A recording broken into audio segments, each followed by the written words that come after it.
Styx is back with a new album, and it's pretty good. The band has been around for almost 50 years, and they're still making music that sounds both old and new at the same time. The big question is, does this new album rock as hard as their classic hits, or is it just okay? Let's find out what makes this album worth listening to. Styx seems to be on a streak, as this is their third album in about 8 years.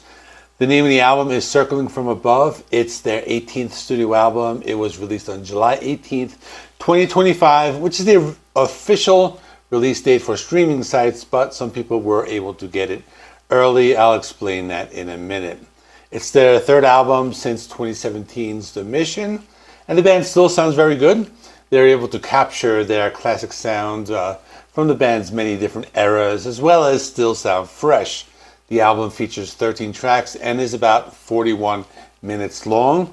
Songwriting is credited mainly to Tommy Shaw, Lawrence Gowan, and Will Evankovich, who also produced the album. All 7 current band members contribute, including founding members James J.Y. Young and Chuck Panoso, along with longtime drummer Todd Sucherman, and the new member who I just said, Will Evankovich and Terry Gowan. I've been following this band since Crash of the Crown, which was their 17th studio album, released on June 18, 2021. I also did a review of that. I will link it to the end screen. Crash of the Crown was the band's first new studio album in 4 years, following 2017's The Mission. So in other words, this new album, Circling From Above, is the third album from what I will call their modern comeback period. Like I said before, some people got this one early because of physical copies on CD and vinyl were made available earlier on May 28, 2025, coinciding with the start of their Brotherhood of Rock tour.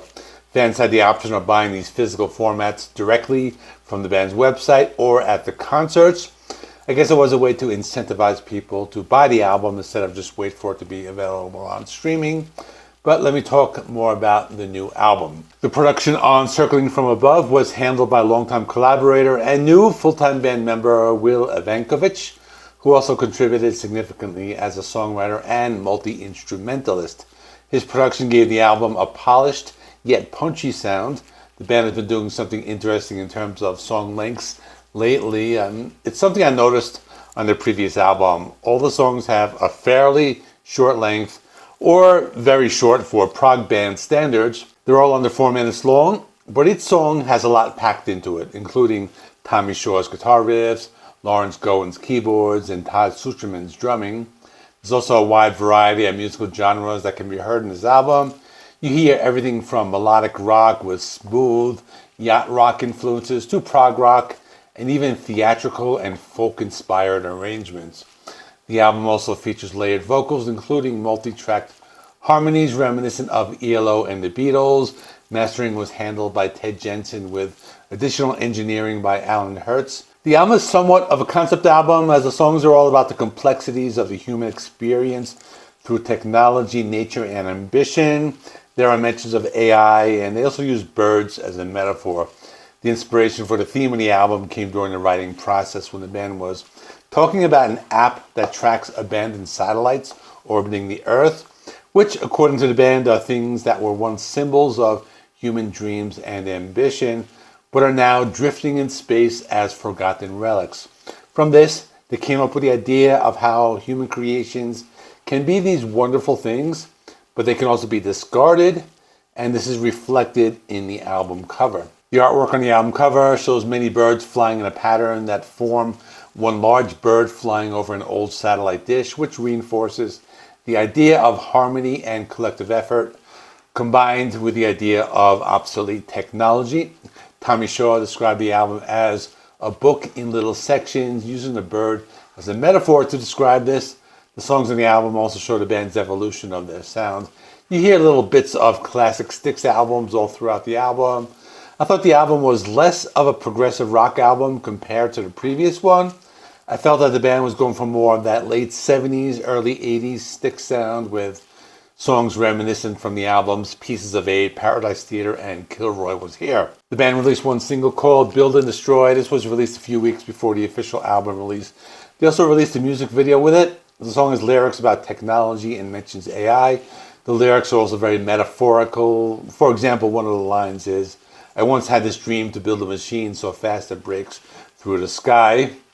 There's also the recurring line that says, tear it down and start all over, which reinforces the idea of destroying technology. The song has some awesome drumming by Todd Schumerman and some cool keyboard sounds by Lawrence Gowen. The song is both catchy, it also has a modern sound. The song also has this theatrical feel with lots of dramatic arrangements.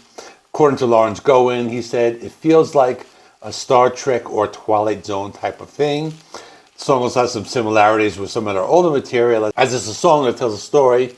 But in terms of the sound, it was more of a modern Styx sound. The song also has Lawrence Gowen on lead vocals, and Tommy Shaw plays some awesome guitar harmonies. The album has lots of great songs as well. There is King of Love. One of those songs brings back the hard rock sound of the late 70s. The song is both intense and melodic. It's one of the band's more guitar-oriented tracks, reminiscent of songs from either Pieces of Eight or Paradise Theater. There's also Everyone Raise a Glass, which brings back that very theatrical sound, reminiscent of Kilroy sound. And the song has lots of layered vocal harmonies. This one also reminded me a lot of classic Queen. There's also Blue-Eyed Raven, a softer song with acoustic guitars and harmonies, as well as some complex and intricate guitar playing. This is the band bringing back that folk rock sound they had in the early 70s. But the album also has a little bit of their progressive rock sound, and that can be heard in the song It's Clear, which is very melodic and atmospheric, and it shows off the band's ability to combine progressive rock and also be kind of a catchy pop song. Then there's the song The Things You Said, and this is the one I was hinting at before that sounded like the Beatles meets ELO.